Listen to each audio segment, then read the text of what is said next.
Hello and welcome to Fireside Fairytales. My name is Rory, and you are watching Varietal Literature's YouTube channel. If you've never been here before, it's a group of writers from Vancouver who enjoy having fun with narrative. And what we do on Tuesday nights at 6:30 is we read some old folklore and fairy tales, sort of the origins of a lot of narrative structures and stories, because I like them. If you've never been here before, two things really quick. If you are not watching this live and you want to watch something or see me read something specific, check down in the description below. There'll be little timestamps for each thing we read today. And what we're reading today is primarily from a 16-part story. Obviously, we're not reading all 16 parts. They stand pretty well alone, these parts as well, about a character called Mikko the Fox. Now, actually, some of these stories are similar, quite similar but different than the fox character we encountered in the Ukrainian tales. And some of them even have some similarities to the Irish fox character, to the Norwegian one. There's a Germanic one as well, but we've never read anything from it, though I have read bits about it. Which makes it an interesting character, and I characterize this character as being kind of like a Bugs Bunny of folklore. They have a very similar sort of chaotic energy, being a trickster, kind of lazy, occasionally getting caught and then running away. There's a lot of like Bugs Bunny in it, I think. And it very much are a series of tales that I would suspect children would consume a little bit the way that we do Saturday morning cartoons. The second thing that I would like to say is if you are new here, there is a live chat if you are watching this live. And that's a place for you to put your thoughts or comments on the stories. And I'll address them pretty much in between the stories.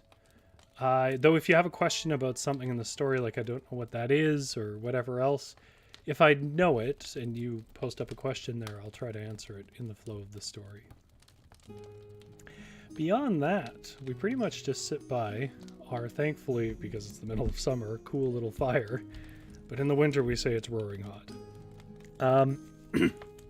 We read stories together. I see GS is in the chat, says, "Good evening, gorgeous fox." Isn't it such a startling image of a fox? Lovely forest out your window. Yeah, I have been, normally it's the rainy window, but just didn't feel right when it was like 35 degrees Celsius here. As per usual, as for the last two streams, we may run a little shorter today. It's not quite as warm as it has been, but the heat gets bad, the reading gets bad, and then I just may as well stop. All right. I think that's all the house cleaning I need to do. Our first stories are coming from a series of stories that are loosely connected by the character. We're going to read 3 parts of it, and then we'll see where we're at with time. They are relatively short little sections. Now, if we get past those 3 sections, that will be all I read from Mikko the Fox. Instead, I will read one of the other stories that I have in this book that I just haven't been able to place in an episode. But if you're not watching this live, just check the description. You'll see what we end up reading. So, this next few stories comes from something called Mikko the Fox, in a book called Mighty Mikko, a book of Finnish fairy tales and folk tales, which we've read a few stories from. Now, it's important for me to point out that Mighty Mikko is not Mikko the Fox. Just a common name, I suppose. Mighty Mikko is a different story we read on a different stream, and probably back in April or something like that. I can't remember the name of it. Mikko the Fox is a bit different. And it is split into, it tells you this right here, 16 adventures. It says a nursery epic in 16 adventures. Most of them involve animals that the fox interacts with. We're going to read the first 3.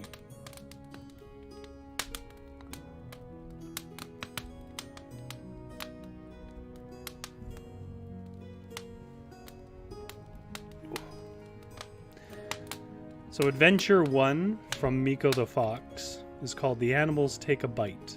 And again, this is from the book Mighty Mikko, a book of Finnish fairy tales and folk tales.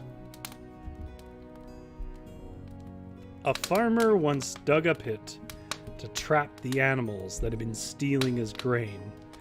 And just if I may add here, because we're not really of this generation anymore, they're little traps, right? You cover them over, and in their depths of their pits or something that would kill an animal.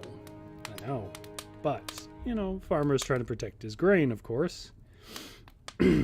But by a strange chance, this farmer in this tale, he fell into his own pit and was killed by his own trap. Now, the ermine found him there. And if you don't know what an ermine is, I think the easiest thing to do is to Google it. But it's sort of like a ferret. Thought the ermine, that's the farmer himself, isn't it? I better take him before anyone else gets him. So the ermine dragged the farmer's body out of the pit and put it on a sledge, which is just a sled. And then, after taking a bite, began hauling it away. Presently, he met the squirrel, who clapped his hands in surprise. "God bless you, brother," the squirrel exclaimed. "What's your hauling behind you?" "It's the farmer himself," the ermine explained. "He fell into the pit that he had dug for us poor forest folk. Serve him right, too. Take a bite of him and then come along and help me pull." "Very well," said the squirrel. He took a bite of the farmer and then marched along beside the ermine, helping him pull the sledge. Presently, they met Jussi the hare. Jussi looked at them in amazement, his eyes popping out of his head. Not literally, of course. "Mercy me," he cried. "What are that you two are hauling?" "It's the farmer," the ermine explained. "He fell into the pit that he digged for us poor forest folk. And serve him right, too. Take a bite of him, Jussi. And then come along and help us pull." So Jussi the hare took a bite of the farmer and then marched along beside the ermine and the squirrel, helping them to pull the sledge. Next they met Mikko the fox. "Goodness me," Mikko said. "What's that you 3 are hauling?" The ermine again explained. "It's the farmer. He fell into the pit that he had digged for us poor forest folk, and serve him right, too." Of course, they don't want to get killed by him. "Take a bite of him, Mikko. Then come along and help us pull." So, Mikko the fox took a bite, then marched along beside the ermine and the squirrel and the hare, helping them to pull the sledge. Next, they met Pekka, the wolf. "Good gracious," Pekka cried. "What's that you 4 are hauling?" The ermine explained. "It's the farmer. He fell into a pit he digged for us poorest folk. And serve him right, too. Take a bite of him, Pekka, and then help us pull." So Pekka, the wolf, took a bite and then marched along beside the ermine, the squirrel, the hare, and the fox, helping them pull the sledge. Next, they met Osmo, the bear. "Good heavens," Osmo rumbled. "What's that you 5 are hauling?" "It's the farmer," the ermine explained. "He fell into the pit that he had digged for us poor forest folk, and serve him right, too. Take a bite of him, Osmo, and help us pull." So Osmo the bear took a bite, and then marched along beside the ermine, the squirrel, the hare, the fox, and the wolf, helping them pull the sledge. Well, they pulled, and whenever they felt tired and hungry, they stopped and took a bite of the farmer, till the farmer was about finished. Then Pekka, the wolf, said, "See here, brothers. We've eaten up every bit of the farmer, except his beard. What are we going to eat now? Osmo the bear grunted out, That's easy. We'll eat the smallest of us next. He had no sooner spoken than the squirrel ran up the tree and the ermine slipped under a stone. Pekka the wolf said, But the smallest have escaped. Osmo the bear grunted again, The smallest now is that Popeye Jussie. At mention of his name, the hare went loping across the field and was soon at a safe distance. Osmo the bear put his heavy paw on the fox's shoulder. Mikko, he said, it's your turn now, for you're the smallest of us three. Mikko, the fox, pretended not to be afraid at all. That's true, he said. I am the smallest. All right, brothers, I'm ready. But before you eat me, I wish you'd take me to the top of the hill. Down here in the valley, it's so gloomy. Very well, the others agreed. We'll go where you say. It is more cheerful there. And as they climbed the hill, the fox whispered to the wolf, Pekka, when you eat me, whose turn will it be then? Who will be then the smallest? Mercy me, the wolf cried. It will be my turn then, won't it? The terror of the thought quite took his appetite away. See here, Osmo, he said to the bear. I don't think it would be right for us to eat Mikko. You and I and Mikko ought to be friends and live together in peace. Now let's take a vote on the matter, and we'll do whatever the majority says. I vote that we three be friends. What do you say, Mikko? The fox said that he agreed with the wolf. It'd be much better all around if they three were friends. Well, grunted Osmo the bear, it's no use my voting for you to make a majority. But I must say I'm sorry to have you vote this way, for I'm hungry.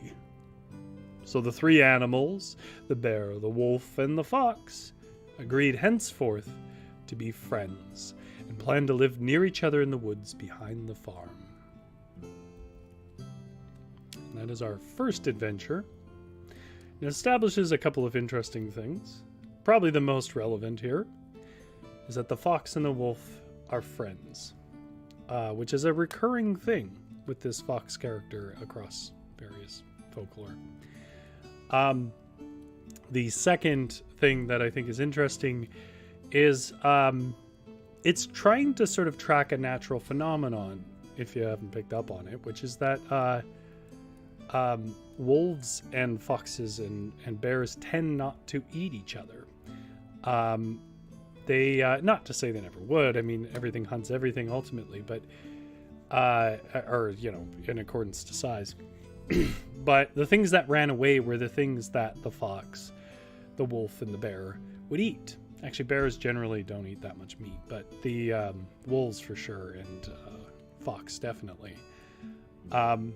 So, you know, as much as it's an interesting tale, it's also a way of trying to account for a phenomenon that you see foxes hunting, so on. Rabbits and whatever else, everything that ran away is squirrels. But they don't really hunt each other. So I'm going to have a drink of water and we'll go to the second adventure.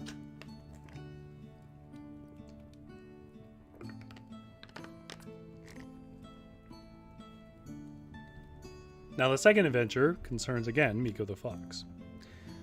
But this time it's about his friendship with the wolf. Now, we have heard a version of this tale on this show before. The version that we heard is slightly different. Different enough that it's worth it for me to read it again here. especially since it's a part of a larger continuity. But we did read a version of it in the Ukrainian folktales, and that one, it concerned honey and biscuits, I believe. In this one, it just concerns butter. Adventure 2, The Partners. Also from Mighty Mikko, a book of Finnish and fairy tales and folktales. Also from the Mikko the Fox collection of adventures. The bear and the wolf and the fox made houses quite close together, and the wolf and the fox decided to go into partnership. "The first thing we ought to do," said Pekka the wolf, "is make a clearing in the forest and plant some crops." The fox agreed, and the very next day he started out to work. Each had a crock with 3 pats of butter for his dinner. They left their crocks in the cool water of a spring in the forest, not far from the place where they had decided to make a clearing. It was hard work felling trees, and the fox, soon tiring of it, made some sort of excuse to run off, and when he came back, he said to the wolf, "Pekka, the folks at the farm are having a christening and have sent me an invitation to attend." "Well, it's too bad. We're busy today," the wolf said. "Another day, you might have gone." "But I must go," the fox insisted, "for they've been good neighbors to us, and they'd be insulted if I refused." "Very well," the wolf said. "If you feel that way about it, you better go. But hurry back, for we have a lot to do." So the fox trotted off. But he got no further than the spring where the butter crocks were cooling. He took the wolf's crock and licked off the top layer of the butter. Then after a while he went back to the clearing. "Well, Mikko," the wolf said, "is the christening over?" "Yes, it's over." "What did they name the child?" "They named it Top." "Top? Well, that's a strange name." In a few moments, the fox again ran off and returned with the announcement that there was to be another christening at the farm, and again they wanted him to attend. "Another christening?" the wolf exclaimed. "How can that be?" "This time, the daughter has a baby." "You're not going, are you, Mikko? You can't always be going to christenings." "That's true, Pekka, that's true," said the fox, "but I think I must go this time." The wolf sighed. "You will hurry back, won't you? This work is too much for me alone." Yes, Pekka dear," the fox promised. "I'll hurry back as quickly as I can." So he trotted off again to the spring in the wolf's butter crock. This time he ate the middle pat of the wolf's butter, then slowly sauntered back to the clearing. "Well," said the wolf, pausing a moment in his work, "what did they name the baby this time?" "This one, they named Middle." "Middle? Well, that's a strange name to give a baby." For a few moments the fox pretended to work hard, then he ran off again. When he came back, he said, "Pekka, do you know they're having another christening at the farm, and they say that I just must come." "Another christening? Now, Mikko, that's too much. How can they be having another christening?" "Well, this time it's the daughter-in-law that has the baby." "I don't care who it is," the wolf said, "You just can't go. You've got some work to do, you have." The fox agreed. "You're right, Pekka. You are right. I am entirely too busy to be running off all the time to christenings. I'd say no in a minute. If it wasn't that we are new settlers, and they are our nearest neighbors. As it is, I'm afraid they'd think it wasn't neighborly if I didn't come. But I'll hurry back. I promise. So for the third time, the fox trotted off to the little spring, and this time he licked the wolf's butter crock clean to the bottom, and then he went slowly back to the clearing, maybe a little fatter this time, and told the wolf about the christening and the baby. They've named this one Bottom, he said. Bottom? The wolf echoed. What funny names they give children nowadays. The fox pretended to work hard for a few minutes, then threw himself down exhausted.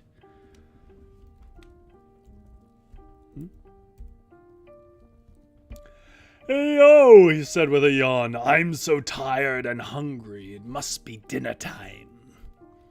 The wolf looked at the sun and said, Yes, I think we'd better rest now and eat. So they went to the spring and they got their butter crocks. The wolf found that his had already been licked clean. Mikko, he cried, have you been at my butter? Me? The fox said in a tone of great innocence. How could I have been at your butter when you know perfectly well that I've been working beside you all morning? Except when I was away at the christenings. You must have eaten up the butter yourself, said the gaslighting little fox. Of course I haven't eaten it up myself, the wolf declared. I just bet anything you took it. The fox pretended to be much aggrieved. Pekka, I won't have you say such a thing. We must get to the bottom of this. I'll tell you what we'll do. We'll both lie down in the sun, and the heat of the sun will melt the butter and make it run. Now then, if butter runs out of my nose, then I'm the one who's eaten your butter. And if it runs out of your nose, then you've eaten it yourself. Do you agree to this test?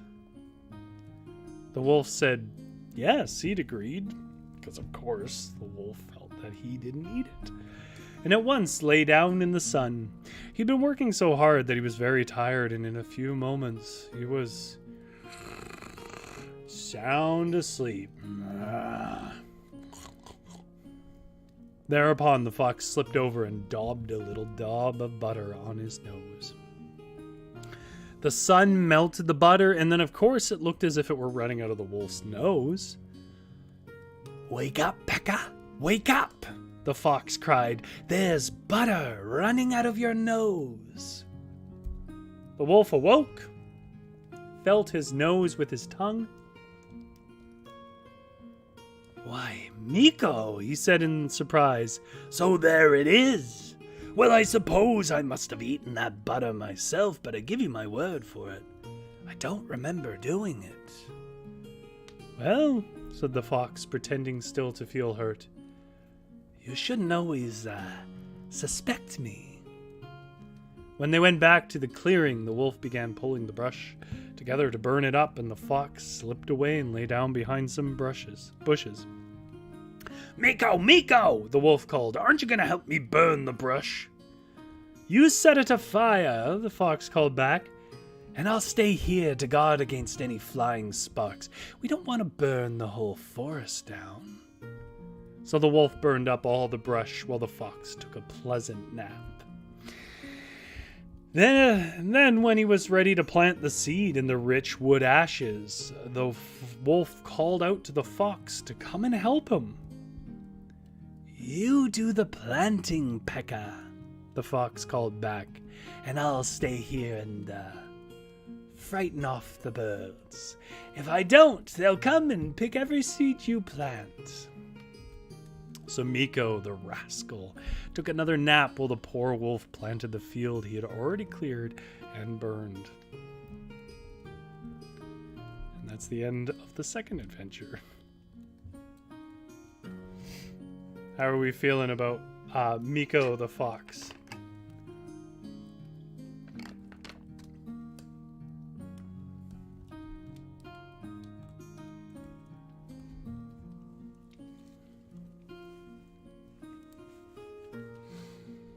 Okay. So our third adventure is will probably be our last. I don't know. We'll see how the time works out. It's also about Mikko the fox. It's called The Fox and the Crow. In a short time, the field that Pekka the wolf had planted began to sprout. Pekka was delighted. "See, Mikko," he said to the fox, "our grain is growing and we soon shall be harvesting it." The fox turned up his nose indifferently. "If we don't get something to eat before the grain ripens," he said, "we'll starve, both of us. While we wait for the harvest, I think we better go out hunting. I'm going this minute, for I tell you, I'm hungry." The fox went sniffing into the forest and finally came to the tree where Haraka, the magpie, had her nest. The fox, cocking his head, paced slowly round and round the tree, looking at it from every angle. Haraka, the magpie, sat in her nest among her fledglings and began to feel nervous. "Say, Mikko," she called down, "what are you looking at?" At first the fox made no answer. Deep in thought, apparently, he nodded his head and murmured, "Yes, the very tree."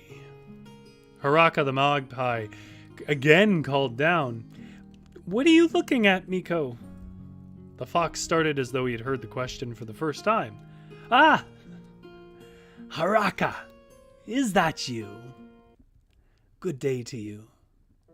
I hope you are well.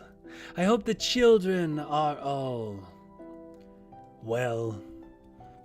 I was so busy looking for the right tree that I didn't recognize you at first.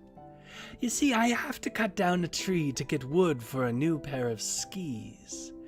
This tree is just the one I want." "Oh, mercy me," the magpie cried. "You can't cut down this tree. Do you want to kill all my children?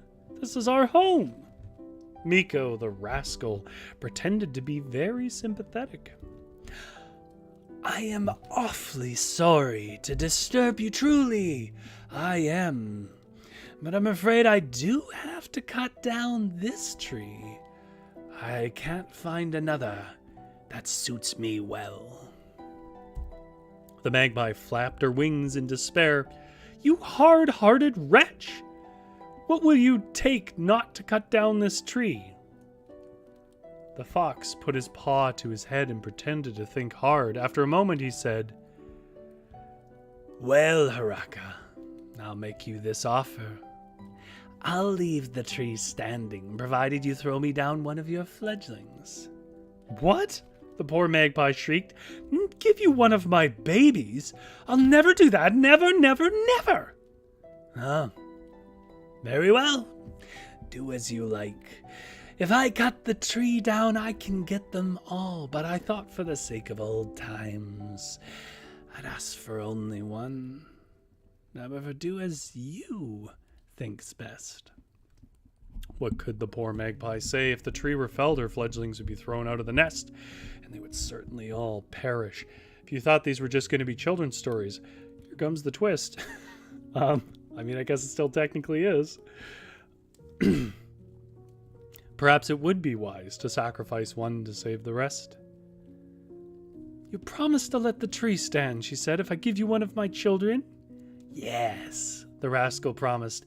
"Just drop me one of your fledglings, a nice plump one, and I won't cut down the tree." With shaking claw, Haraka pushed one of her children over the edge of the nest. It fluttered to the ground, and Mikko carried it off. He ate it. That's a very gentle way of putting it. The next day, what did the fox do but come back and begin pacing around the tree? "Yes," he said, pretending to talk to himself, "this is the best tree I can find. I might as well cut it down at once. But Mikko, cried the magpie, you forgot. You said you wouldn't cut down this tree if I gave you one of my children, and I did give you one. The fox flipped his tail indifferently. I know, he said. I did promise. But I thought then I could find another tree that would suit me as well as this one, but I can't. I've looked everywhere and I can't. I'm sorry, but I'm afraid that I'll just have to take this tree. Oh dear, oh dear, oh dear, the poor distracted magpie wept. Will nothing make you leave this tree stand? The fox smacked his lips. Well, Haraka, drop me another one of your fledglings and I won't disturb the tree. I promise. What? Another of my babies? Oh, you wretch. Well, suit yourself, Mikko said. One of your fledglings and you can keep the others safe in the nest, or I'll cut the tree down. What could the poor magpie do? Wouldn't it be better to sacrifice another fledgling on the chance of saving the rest? Yes, it would. So she pushed another out of the nest. It fluttered to the ground, and Mikko the rascal carried it off. That afternoon, Varus the crow came to call on the magpie. Why, my dear, she said, looking over the fledglings, 2 of your children are missing. Whatever has become of them? It's that rascally Mikko, Magpie cried. Thereupon she told her friend the whole story. Varus the crow listened carefully and then said, My dear, that miserable fox has been fooling you. Why, he can't cut down this tree, or any other tree for that matter. He hasn't even got an axe. Don't let him impose on you a third time. So the very next day when the fox came and again tried the same little trick, Haraka the magpie tossed her head scornfully and said, Go along, you rascal. You can't fool me again. You can't cut down this tree, or any other for that matter, while you haven't even got an axe. The fox was furious for being cheated of his dinner. You didn't think that out for yourself, Haraka, he said. Someone's been talking to you. Who was it? It was my dear friend Varus, the magpie said. She's on to your tricks. I'll teach that crow to interfere with my affairs, the fox muttered to himself as he trotted off. He went to an open field and lay down with his mouth open, pretending to be dead. I'm sure Varus will soon spy me, he said to himself.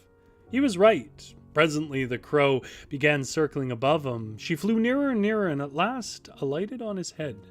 His tongue was lolling out, and Varus decided to have her first bite there. She gave him a sharp peck, at which the fox jumped up and caught her in his paws. Ha ha ha ha, he cried. So you're the one who spoiled my little game with Haraka, are you?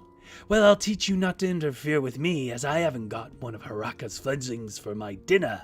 I'm gonna take you. You don't mean you're going to eat me, the crow said in terror. That's exactly what I mean.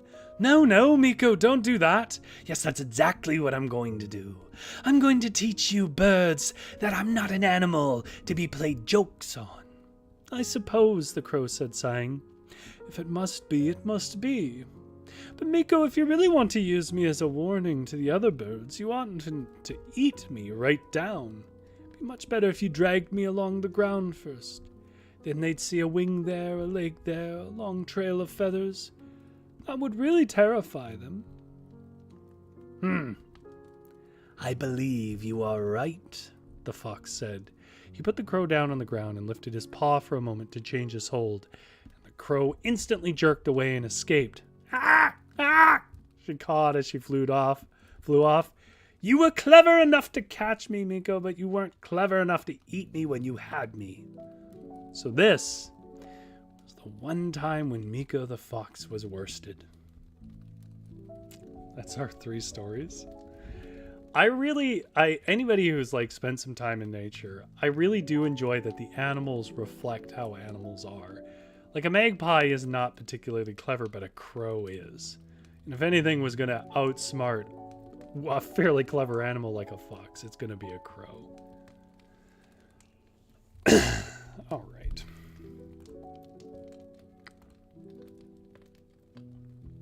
Well, it is a very warm night, and I basically just wanted to read a few of the fox stories. GS says, I knew the crow could do it. Yeah, I bet they could. What I'll probably do for a little while here, because I do want to read the rest of the Mikko the Fox stuff, but unfortunately, fox stories don't do too well on YouTube. Is what I'll probably do is I'll tell in future streams a story and then do a few more of the Mikko the Fox ones. So if you're interested in the Mikko the Fox ones, they'll be sort of at the second half of the next few episodes of Fireside Fairytales. Just so that we can get through it, because it's 16 and I don't want to do like, what would that be, like 5 straight weeks of something that people are not that interested in. So I will be doing some other stuff next week, but just know that if you watch this one and you're interested in hearing more Mikko the Fox stories, I will read them in the back half of some future streams until we get through them all. Beyond that, we'll probably have a show this Thursday, and we'll probably, typically we have it at 6:30. My life's been a little chaotic, not for any bad reason or good reason, just there's been a lot of stuff going on. That's why I said probably, but most likely we will. And if we do, what we're going to be doing is straight to video sequels of other works. And if you don't really know what that means, Disney in the 90s used to do a whole bunch of unnecessary sequels on things that barely could structure another story because so much was resolved at the end of the original piece. But it was a way of kind of like spinning off the property, right? Some were better than others. Like I've heard Lion King 2 wasn't the worst, but then I've heard like the second Beauty and the Beast I think was terrible. But like that idea, the idea of a straight-to-video sequel, but on things that, that are less, like, for example, the straight-to-video sequel to Great Gatsby. This is the best way I can do it with explanations. GS says, thank you, Rory. Thank you, GS. Thank you to anybody who tuned in, whether it was live or later. Thank you so much for being here. Hopefully you're keeping cool. I'll keep your bed cozy. Get a good sleep.